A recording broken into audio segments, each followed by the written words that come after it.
This is Sparta! Hi there, it's Del from Spartan Racing. So I just wanted to do a follow-up on my Iracing settings for my Dd2 wheel now that I've updated the firmware and got Fanalabs software. I've been asked this quite a number of times to sort of update it, and I've finally got around to doing it. So I just wanted to go through some of my settings. So firstly, let's just have a look at the Dd2 Properties page so that you can see that I'm running driver version 356, firmware version 670, and my wheel is on 2.8. So these are available on the beta site at the forums of the Fanatec website. So this is the latest firmware that's out. So I thought I'd give this a try and see how they go, and it seems to perform pretty well. Okay, so let's just drop out of that now. My Fanalabs settings. Let's just have a look at this in full screen. So obviously there's no pedals there because I use the Husqvarna pedals. So what I've got in my game profile is I have a setup that I've created that I just, I call it test setup, but it's kind of like my final setup that I have running. This is a lot of messing about. I don't really understand what every one of the settings done. I just went through and started playing backwards and forwards and moving sliders backwards and forwards until I kind of got it to where I wanted it. So we'll start off in the tuning menu. So as you can see, I have my steering angle set to auto, so that gives me 1080 degrees rotation. I leave that as default and let the game determine the wheel rotation of each particular car. The other thing I have, which I've had a few people sort of say it's not right, but you know, it's right for me. I always have my wheel force feedback at 100%.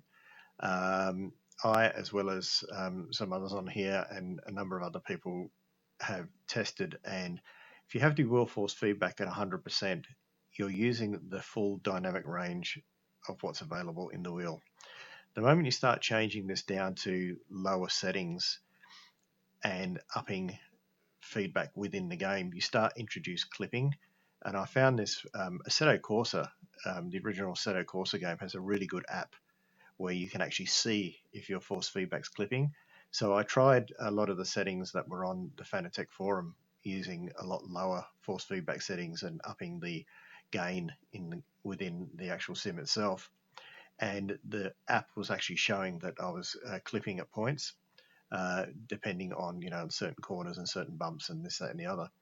So once I changed this to 100% after the recommendation of one of the YouTube subscribers, it stopped all the clipping. So I have my force feedback at 100% and I reduce the overall feedback or gain within the sims themselves. I have the linearity checked. Again, there is, if you just mouse over any of these, settings, it gives you a brief description of what they all mean. But again, just getting back to this force feedback thing, just understand that this is what works for me. I don't get any clipping on any of the sims that I use. I've used a number of different apps to just check it. The moment I reduce to less than 100% and up the force feedback within the sim, that's when you get it. But this works for me. If you don't agree with it or it doesn't work for you, that's fine. You do whatever works for you, but this has been working really well for me. Okay, my natural dampener, I have that set to 15%. My natural friction to 5%. I have the inertia off and the interpolation off. I have my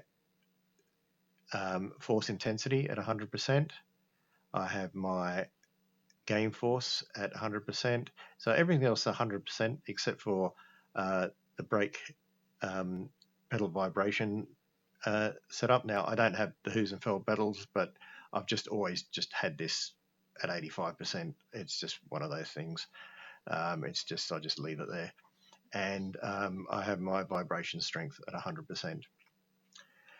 From there, the dynamic feedback, I've been backwards and forwards with so many of these settings. Some make a difference, some don't make a difference, but I've kind of just settled onto this, this range here. So I have my speed threshold at 170 kilometers an hour, my damper effect range at 230 degrees, and my damper effect strength at 15. The damper effect in reverse is at 50%, and the fade in intensity at 10%. I try not to spend a lot of time driving in reverse, so I don't really care about this.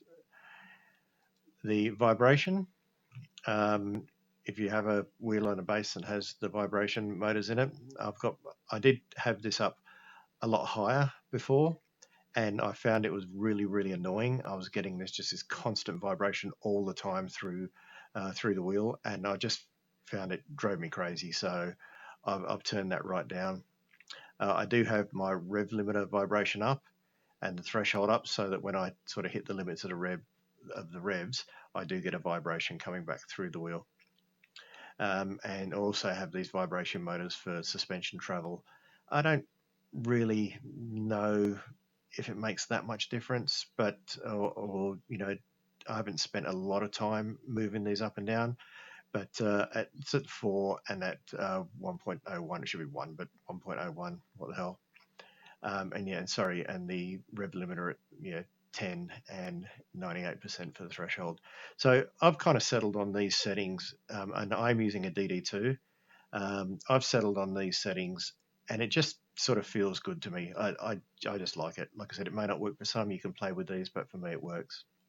The LEDs I don't care about at all because I use VR headset, so I'm not seeing any of the LEDs or anything, so this makes no difference to me. This is up to you to play with. If you're using triple screens or a screen or a single screen, you can play with these as much as you want.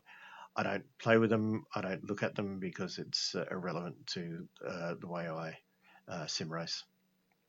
That's why I haven't bought any fancy expensive wheels with screens and all the bits and pieces, because I can't see them anyway, and I just like being in VR. And then what I do is I then I've saved this tune setup. Just remember, when you do save the setup and you put these setups in here, if they're not green with the tick default, it won't load automatically. So you need to have the default button checked so that it does load automatically when the game starts up. So they're my Fanalabs settings. Okay, so in the sim, if we go into if we just jump into a test track. So at the moment, I do spend a lot of time in F3, but these are some F3 settings. Now, just another point.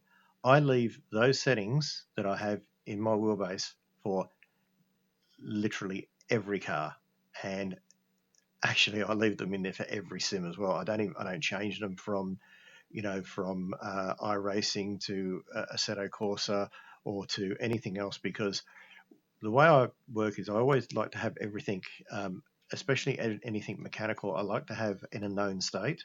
So if anything goes wrong or I do need to change anything, I can change things one step at a time. So I'm not changing multiple things, so that I'm always chasing if I've got an issue with something. So at the moment, I've got these set to my S1 setting, and anyone who's got a Fanatec will know that. I've got that set to my S1 setting.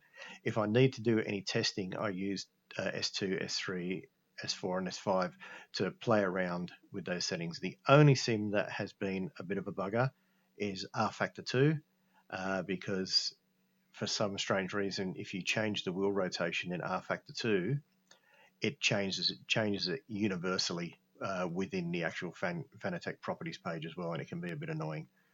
So, as I said, most of my sim racing is in iRacing, so it doesn't impact me too much on some of the others.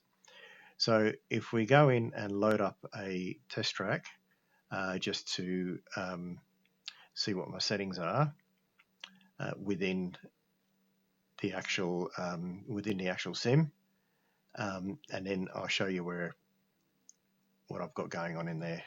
So I'm not going to load this up in the VR. I'm just going to load this up on a screen. Please don't keep sending me messages about the FOV being wrong. I know it's not right, but I'm using VR, so it doesn't matter. This is just a screen capture. I guess so many people saying, "Oh, your FOV sucks." Well, yeah, because I don't look at the screen. I'm in VR. So, and no doubt I'll still get a comment anyway.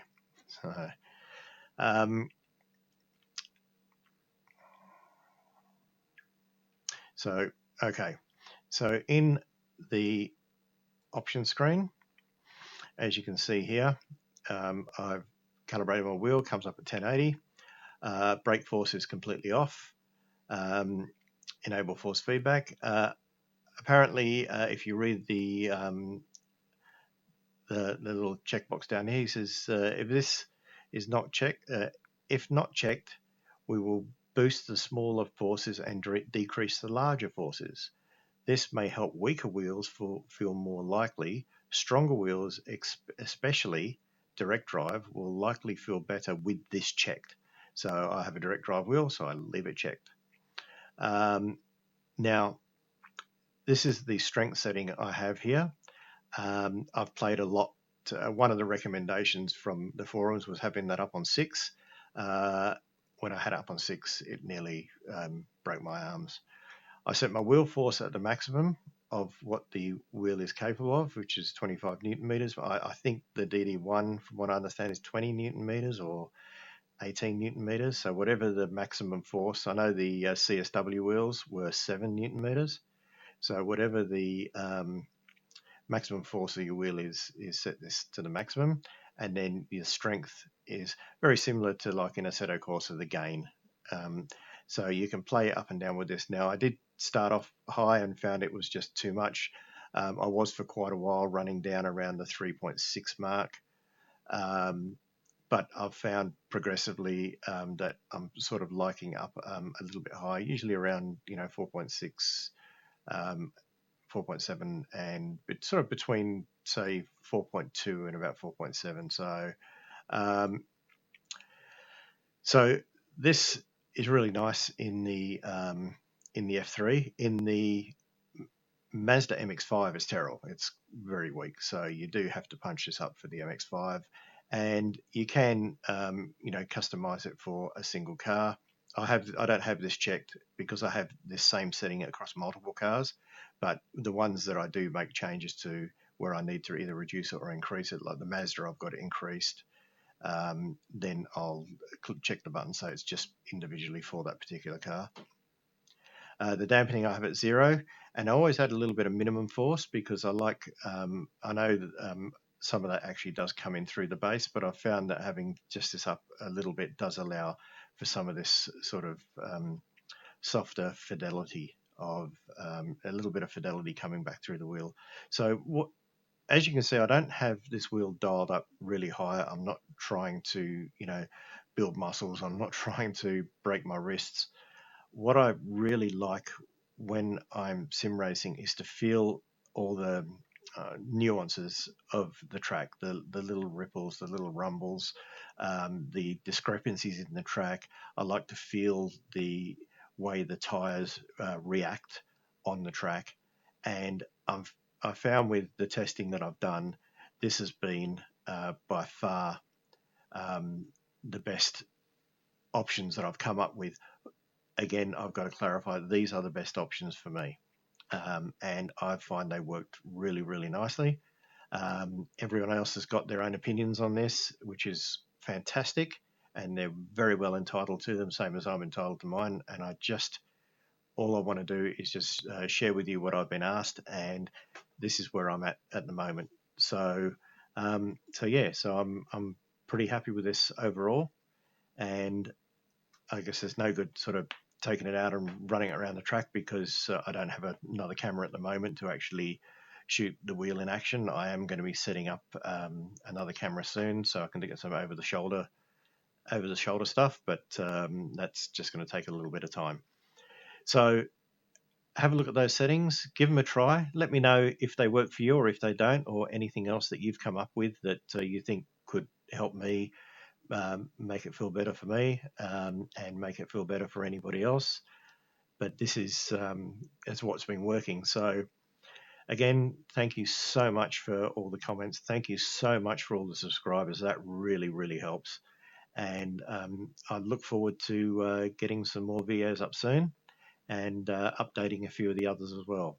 So thanks again, and I'll talk to you soon. It's Dell out.